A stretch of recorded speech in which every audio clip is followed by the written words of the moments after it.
I am Pardieu, a holy man. My name is Pardieu, the Traveler.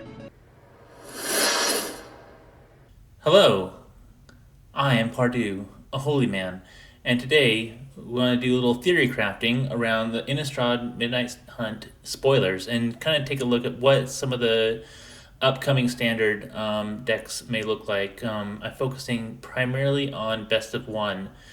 So I wanted to start off, and I did want this is actually my second video doing this, but check out my Bant tokens deck. I wanted to look at what Azorius control might look like, and that is a popular archetype that in the past. Is this pure Azorius control has not really been around so much, but I think it might be mainly due to this guy right here, Teferi, who slows the sunset.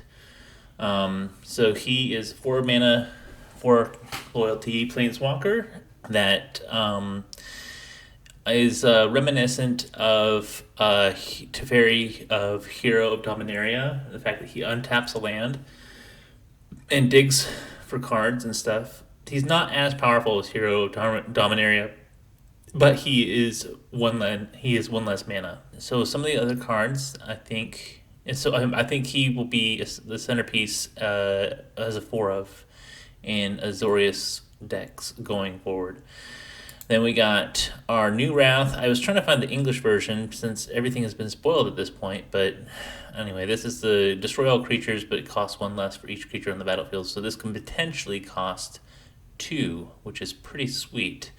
We got Sunset Revelry, which is our new timely reinforcements, which if you were playing back in the day when timely reinforcements was legal, that was just catch you up big time. And this is even better because it's 1 mana less and it draws you a card on top of everything.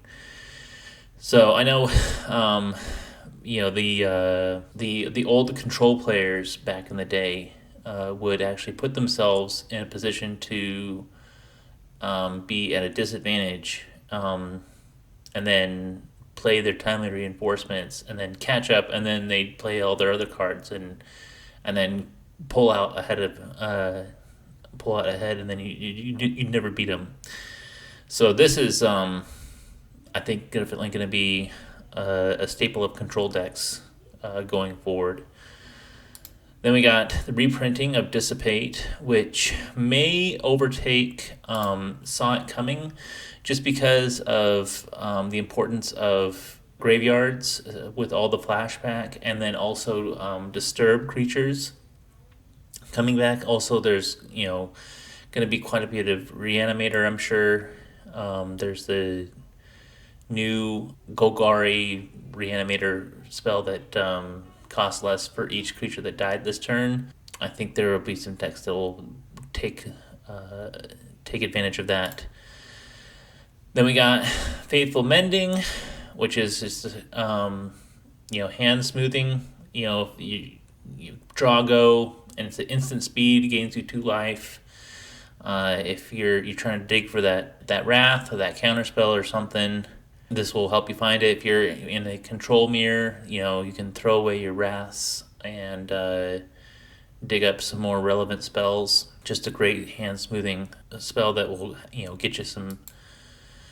And then I brought out Hostile. I don't think this is going to be part of control decks. I think it would be if the backside, which is the creeping in, said that it exiled creatures from any graveyard or an opponent's graveyard, because this backside really dropping things made me think of Aetherling, the fact that it could phase out for 4 mana. This is like the perfect creature that control decks probably want in the late game to just finish out the deck. If you could exile your opponent's creatures, I think there might be a deck that wants this. Probably more like the Orzhov control that uses Eye Twitch and the Shambling Ghast and Blood on the Snow. I think that deck may want creeping some number of creeping in it because you're using all those small creatures to kind of gain value. But in a pure Azorius control deck, I don't think that this is going to be your finisher of choice. I think it's going to be Hall of the Storm Giants. This is your finisher. That and then what's the Alrund's Epiphany. So then I think Mordekainen will probably be like a 2-of in Azorius control. I think Doomscar will remain as the premier board wipe of the format. I think the Vengeful Extermination will be like a 2-of, and maybe as a sideboard card, potentially for creature-heavy matchups. But anyway, and then we got Behold the Multiverse, which is the kind of the premier card draw spell of the format right now, but I think it may be overtaken by Memory Deluge, even though this always costs 4. The fact that it has flashback and it essentially scries 4 instead of scries 2 is pretty big, and then you can use it twice. It's kind of and it is in instant speed as well. And then some number of Divide by Zero will probably be part of it if people are wanting to take advantage of a learn board, especially in best of 1.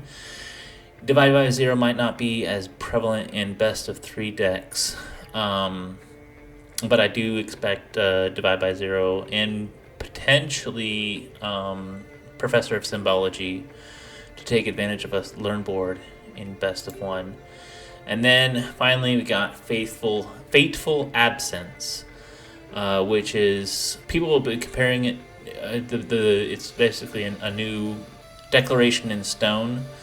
Was the I think it was Eldritch Moon was the set that was in, where Nahiri went and imprisoned Sorin in stone. And you could also take out a whole bunch of tokens if you wanted to with that card. And that was also sorcery speed.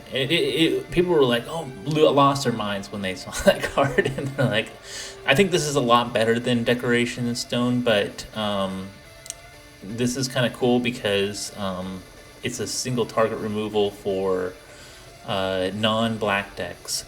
We already have Baleful Mastery in the format, and I think that in black decks that run black, I think Baleful Mastery will be shown to be better than Fateful Absence, but I think that Fateful Absence in non-black decks will definitely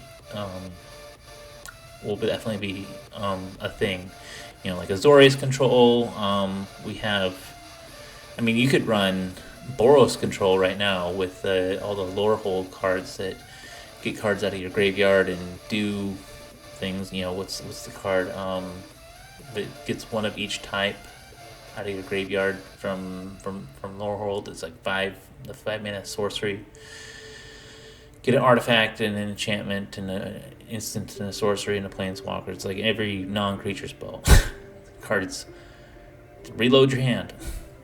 But yeah, this is a really sweet spell.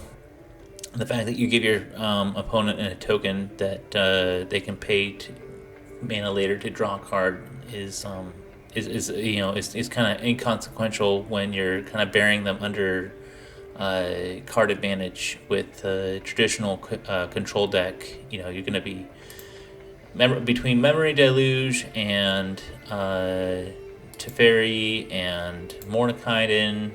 I think that Azorius Control is a real contender to be a top deck in the upcoming format. Anyway, that's it for this one. I got a few more decks I want to try and do some theory crafting around, but hope you enjoyed this little discussion. Tell me what your thoughts are in the comments below, and have a great day. Bye.